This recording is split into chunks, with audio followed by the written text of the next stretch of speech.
What up, everybody, and welcome to Volume 2 of Knife Talk. It's taken me a little while to get Volume 2 done, but I had something that happened to me yesterday on YouTube. I had a little disagreement with a reviewer on another channel, and it actually inspired me to do Episode 2 of my series called Knife Talk. And what this is about is last week I did a review on the Columbia River Knife and Tools Otanashi No Kin folder. Please feel free to check that review out if you're interested. I had a good time doing it. I think you'll enjoy watching it. And typically when I do reviews, after I do the review, I will go out to YouTube and do a search on the same product, and I will check out what other reviewers in our knife review community are doing and saying about it. And the funny thing is typically we all agree on these products. For the most part, reviewers are extremely honest and straightforward in their reviews. They all are interested in being honest in their reviews. They all love knives, and they want other people to love them too. So what happened was I saw a review on this knife on another channel and went and checked it out. And I'm going to tell you how this person's review went. It was about 15 minutes long, and there was no review at all. Now, typically in a review, what you're going to see some specifications, blade length, handle length, weight, whatever. You're going to see talk about material. What kind of blade steel does it have? What kind of handle material? You're going to see talk about lock type. Is it a frame lock, a liner lock, an axis lock, a triad lock, lock back, whatever. Then you're going to see some talk about fit and finish. How good is the fit and finish on it? How good is the action on it? How's the lockup? How's the centering? All right. That is typically how we all do knife reviews. Now, some people, they'll go out and they'll do some actual usage. I can't edit, as I'm doing this on my cell phone exclusively. I can't edit, so I just do tabletop reviews. They're one-take reviews. And but everybody, we typically follow the same type of formula for our reviews. Now, this quote-unquote review I saw from this other channel, it basically went like this. I'm going to paraphrase what this person said.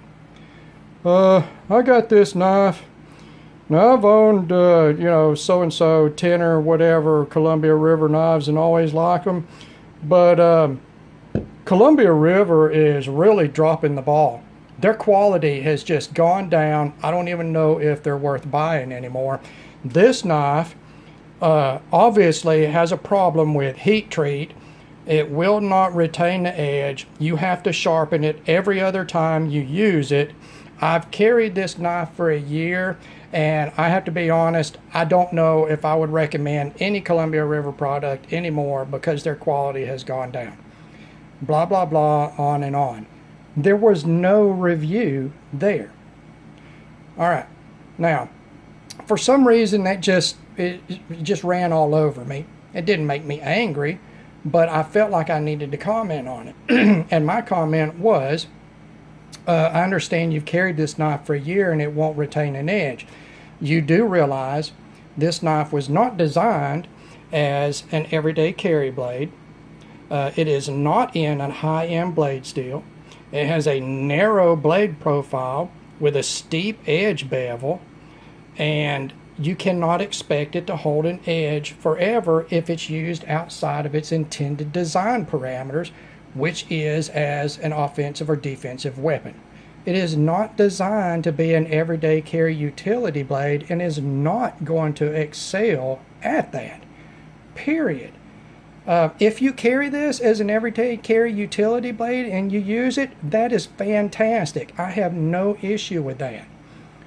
But to come out and say that it has poor edge retention because of heat treat and this manufacturer has really dropped the ball on their quality, I don't know about that. I don't agree with that. And so I replied to this. Their reply back to me was basically, hey, I have a successful YouTube channel. I know about knives, and you don't know about knives. Okay, well, my response back was, I understand. You don't know me. You don't know what my background is in knives. And a lot of you guys on my channel don't know me. And you don't know my background on knives. So I thought I would take this opportunity, as I did with this reviewer that I was going back and forth with, and I'm going to tell you guys about my background in cutlery, and I'm going to tell you about what makes my channel unique, in my opinion, not better or worse, just unique to my channel. And I hope that that gives everybody a little understanding of where I'm coming from in my reviews. Now, as I've mentioned in some of my reviews, I am 47 years old. 47 years old, almost 50 years old. Like most men, my love of knives started when I was a boy. So I have been a cutlery enthusiast for probably almost 40 years, because I had my first knife by the time I was 7 years old.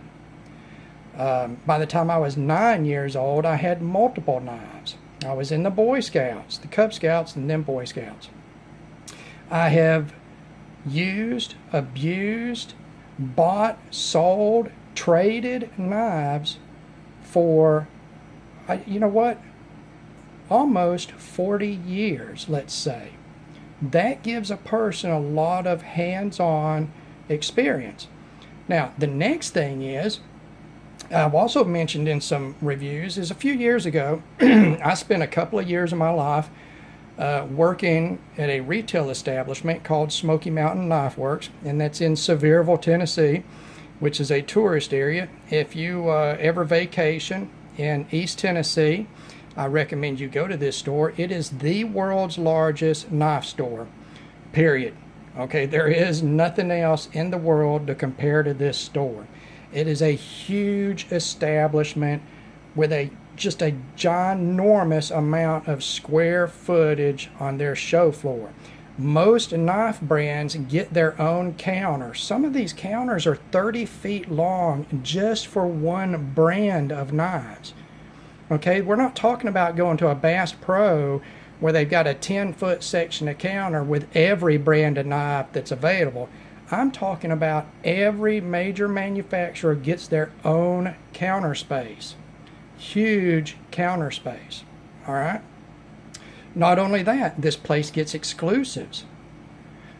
We deal, or I dealt personally with company reps, because they do rep days during the year where actual company reps for the manufacturers come in and deal directly with the customers. So there's a lot of experience garnered there.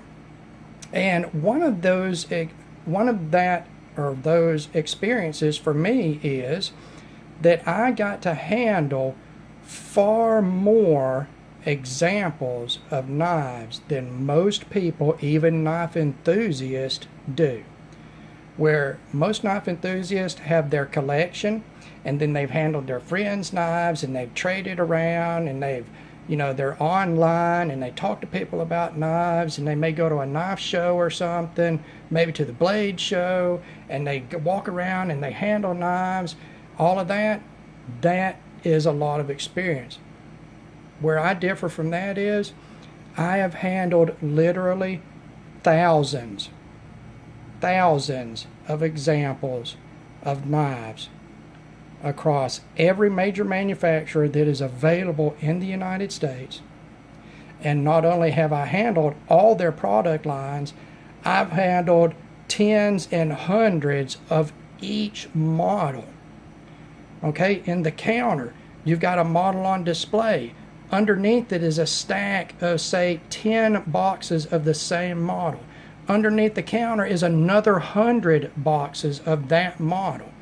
So you literally have hands-on with thousands and thousands of knives across entire product lines.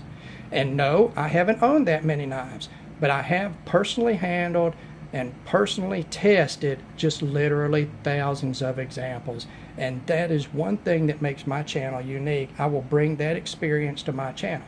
The second thing to do with this retail world is I talk to literally tens of thousands of retail customers in this knife store. All right, and not only do they sell pocket knives, but they sell fixed blade knives, machetes, axes, saws. The entire downstairs area of this is, for the most part, kitchen cutlery and kitchen supplies. I have handled every major brand of kitchen cutlery there is. I actually ran the knife sharpening department and sharpened there and sold knife making materials. But I've dealt with all of these retail customers and talked to them. And this is direct one-on-one communication with tens of thousands of people. And this store is a major tourist attraction. And they literally have hundreds of thousands of customers come through there every year. Every year. And it's even more now because they've added firearms. They are a major firearm retailer in our area with fantastic prices. So that brings in a whole bunch of people. So not only have I handled all of this cutlery, but I've talked to the people that buy it. And you will hear me mention in videos exactly what I learned from talking to the average retail customer in a knife store. They are not like knife enthusiasts. They do not have the knowledge base experience with knives that we have. Things that we take for granted, such as a knowledge of blade steels and their performance levels, these people do not know about. They could not name one blade steel, not even one. What they know is it's either stainless steel or it's not. It'll rust or it won't. And these people, for the most part, they buy knives based on what they look like and their price point. And I'm going to tell you right now, on the average, and this is true, okay, on the average, majority of retail purchasers in the United States will never spend more than $20 on a knife. All right? I've seen that proved day after day with thousands and thousands of people. And I have heard the craziest stuff in that store. Oh my God, the way people use and misuse and misunderstand knives is epic in proportion. All right? So all of this experience dealing with so many pieces of cutlery and so many people will also bring something to my channel. And that is a huge, huge piece of my experience. Now, beyond that, I'm an amateur knife maker. I've not done a lot with it, but I've done some. But in that, I personally have experience with multiple different steel types in grinding, heat treating, finishing, construction, materials. And while I'm not an expert, I am not an expert. You know, I do know some things about making knives. And I bring that to the table. Although I won't brag about it because, yeah. Anyway, so, you know, I've got 40 years of experience as a knife enthusiast and user. I've got 2 years of experience in knife retail in the world's largest knife store, handling literally every damn knife made, including custom knives. I have owned custom knives, multiple custom knives, so I do have an understanding of the higher end also, not only just production knives. You know, I've got all the experience with retail knife customers. And that is something that majority of review channels cannot bring to the table. Now, does that make my channel better or worse? Hell no. I don't expect that to make any difference to anybody. I'm just telling you that when you hear me say blah blah blah blah blah blah, yeah, I recommend it, that I'm not just saying, hey, I liked it, I recommend it. I'm saying, hey, I have all this experience. This knife compared to everything else out there on the market at its price point and the way people use knives and its intended use is a great knife to buy, or it's not a great knife to buy. Okay? Now, I'm not going to argue with somebody on YouTube that I don't know. I don't know this person. We went back and forth a couple of times, and it basically came to a stale point where he was saying, I obviously don't know what I'm talking about, and I was saying, you obviously don't know what you're talking about, and we just left it there. I'm not going to name this person. I'm not going to bash their channel. I have no interest in calling anybody out. He's obviously, he's got way more followers or subscribers than I do. It's an older channel, obviously a respected channel, and more power to him. I can respect that. I just want to say this is where I'm coming from.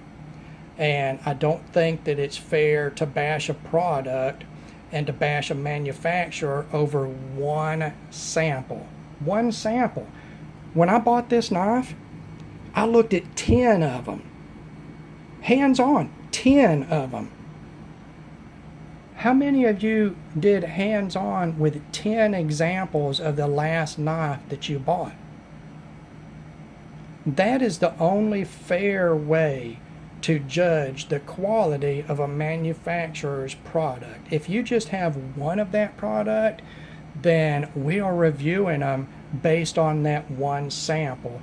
And I do, and most of the guys that are on YouTube say that. They say, hey, the fit and finish on my sample is great. The lockup is great. The action is great, blah, blah, blah. But to go in and say, hey, this thing won't hold an edge, there's obviously something wrong with the heat treat, this manufacturer is dropping the ball. Well, how do you know there's obviously something wrong with the heat treat? Do you own a commercial Rockwell testing machine? I doubt it. They're very expensive. The only that I've ever seen in person are in manufacturing, and I've used them myself in quality control in manufacturing. I doubt very seriously there's very many of them sitting in knife reviewers' homes. And you will never, hardly ever hear one of these good reviewers say something like, there's obviously something wrong with the heat treat, because that's bullshit. Because heat treat is only one aspect of the performance of a knife. You have to look at that blade profile. You have to look at the primary grinds. You have to look at the thickness of the edge grind. You have to look at the thickness of the steel. You have to take into account the type of steel and its performance parameters. This knife is in AUS 8. Well, nobody is going to argue that AUS 8 is a super steel. So why would you get online and say there's obviously something wrong with this when I misuse it outside of its intended parameters and it won't hold an edge? Because I can tell you right now, probably the reason he had a problem with edge retention is it's got a thick, narrow edge. Because he was using it for utility purpose. I doubt very seriously if he carried that knife for a year and did nothing with it but fight. Okay, if you are knife fighting all year, there's something wrong, obviously, besides your knife. Okay, you probably got a little bit of an attitude problem. So I'm assuming that he carried it and he used it for utility purpose. And that's not its intended purpose. So I'm not going to bash any manufacturer based on one sample, and I don't think anybody else should. Now, this is all neither here nor there. It's a difference of opinion. I feel personally that my opinion is based on a foundation of fact. I took an honest look at this knife and judged it on its own merits based on its design, intended use, and price point. This other reviewer used the knife outside of its intended parameters and did not take into account blade grind, edge profile, blade steel at all. He just automatically bashed the knife and the manufacturer. Now, if you want to bash Columbia River Knife and Tool, feel free to. I don't care. I don't work for Columbia River Knife and Tool. I never have. I don't represent them. They don't give me any money. They don't give me product. Every knife that I own, I bought myself. Every knife that I've reviewed, I bought myself. I've never had anybody send me any product ever. So, the fact that I am taking up for Columbia River Knife and Tool, which is a respected company, has nothing to do with them really. It just has to do with my personal experience with them. And again, when I worked in the knife retail world, I handled literally thousands of pieces of Columbia River Knife and Tool product across their entire product line. Not just folders, fixed blades, neck knives, tools, accessories, everything. I have handled probably literally every product that they have offered for the last 10 years. And I've owned Columbia River product over the last 20 years. And I've always had good service out of it. No, it's not super high end. Yes, sometimes you'll get something with a little bit of a funky grind on it, or maybe the lockup is not perfect. But overall, I consider their product to be at least good quality and mostly very good or excellent at the price point that they offer. And where else are you going to get custom designs at this affordable price point? I mean, if you had a maker make this knife, say in a titanium frame lock with G10 and CPM S35VN blade steel, which is a higher end blade steel, but it's not really considered a super steel, but it is a very high quality stainless steel. If you had that knife made by any known custom maker and those materials, you're looking at, depending on how popular the maker is, $500 to $1,000 and sometimes more. Well, for $500 to $1,000, you can get a fantastic knife that is perfect. For $76, you get what you pay for, and that is very good quality at that price point that will stand on its own merits. All right, guys. I hate to take up volume 2 of Knife Talk with this rant, but I did want to talk about my qualifications as far as a knife reviewer. And like I said, they do not make me better or worse than any of the other reviewers. It just gives me a unique viewpoint, a unique set of experiences to base my reviews on. And you know what? To me, that's the important thing. I'm not trying to be better than anybody. I'm just trying to do my own thing and hope people appreciate that. I want to say God bless to everybody. Enjoy your week this week. We've got the Great American Eclipse coming up. I hope you have the opportunity to view that. Please be safe when viewing. Don't do any damage to your eyes because they are so important to everyday life. And we'll talk to you guys later.